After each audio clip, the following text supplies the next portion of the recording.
February 4th introduces Joaquin Torres as Falcon. Is this high-flying hero ready to soar into your deck, or should you let him fly by? I'll break down Joaquin's potential, revisit Ares from the Last Cache, and explore powerful theory-crafted decks. We'll also see how Makkari and Namora fit into your collection. The recap on Ares, there isn't much of one. He's just a big dude that goes in big dude decks. And so if you like those types of decks, go for it. In my previous quick recap, I was exposed as a liar and a fraud. I said I wasn't going to get Bullseye, and I did. I will not be that this time, or I will close down the channel. This channel was never good anyway. So here we have the entire Spotlight lineup. We have Joaquin Torres Falcon, who is the new card, of course. We have Makkari, who sees play in some fringe decks, which we will cover later. And then Namora, who is coming around into a Spotlight cache again. Overall, this is a okay week, depending on the specific archetypes you like playing and the specific styles you do. For most people, though, it's probably not that great of a week overall. So let's dive into why that is with each individual card. Joaquin Torres Falcon is a Wong for 1 cost. The on-reveal abilities of those 1 cost cards repeat, so they happen twice. You could combine them with Moonstone. I don't advise that. So this card is, of course, very limited because there are only a certain number of 1 cost cards with on-reveal. And also, you have to play those essentially on turn 4 is the earliest in order to get the bonus, so that is what keeps this card in check. It's to be determined on how effective this is in a bounce type deck. It may just spawn a different style of deck instead of going into bounce.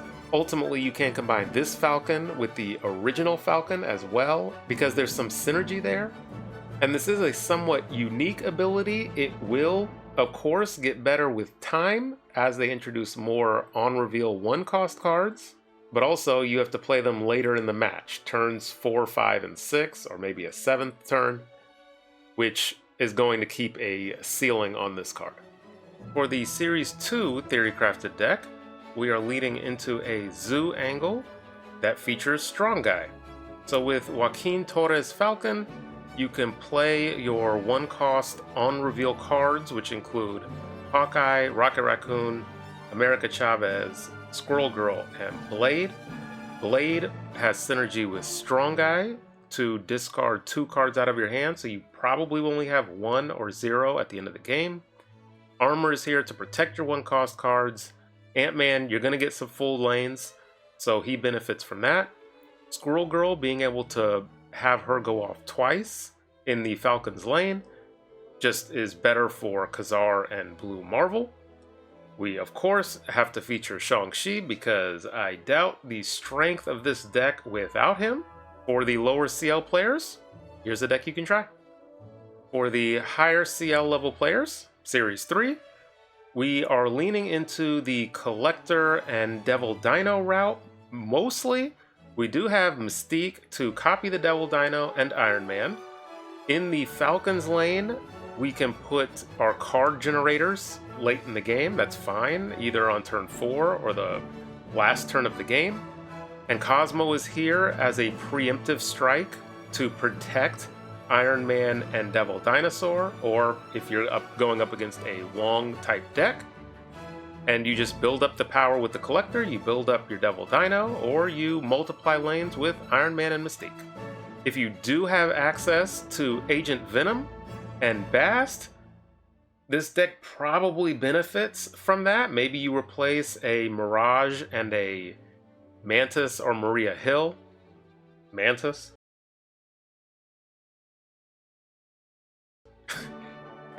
But those aren't Series 3 cards, but Agent Venom, that package with Bast is super strong, and you only have low power cards in this deck, so I figured it was worth a shout out. Now for the Theory Crafted deck, I have no clue if it's going to be good or not. We are leaning into the Goblins mostly, We have Black Swan to dump our hand of our 1-cost cards. We also have combined both Falcons, so we can have the 1-cost cards go off with Joaquin Torres Falcon, and then we pick them up on turn 5 with the original Falcon, and maybe a Green Goblin as well on that last turn, or a couple of your 1-cost cards in Falcon. Black Swan is here, of course, to be able to play them down after you've picked them back up potentially. And the Goblins benefit from Selene. I thought that was an interesting use for the Joaquin Torres Falcon, was using Selene to really debuff those Goblins before you send them over, and also really mess with a single card in your opponent's hand. And so there were a bunch of interesting elements here that I wanted to try out. Shang-Chi, of course, makes an appearance because you are going relatively low power, but in that Joaquin Torres Falcon lane, those 1-cost cards can carry. So I don't know if I would necessarily sleep on this deck, so you can load up with your 1-cost cards in that Joaquin Torres Falcon lane, and then your Goblins can take care of another lane, and clog, essentially, is what you're trying to do with a different lane.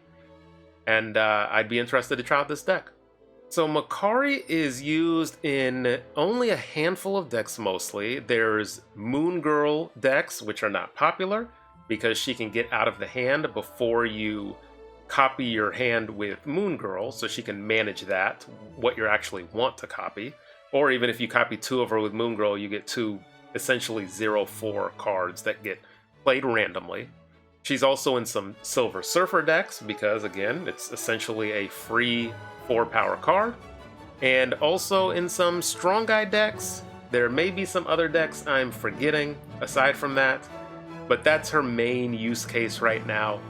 You don't see her played much, again, because those are fringe decks, so you're not going to see this card because those are fringe decks mostly, and this is a fringe card even in those decks.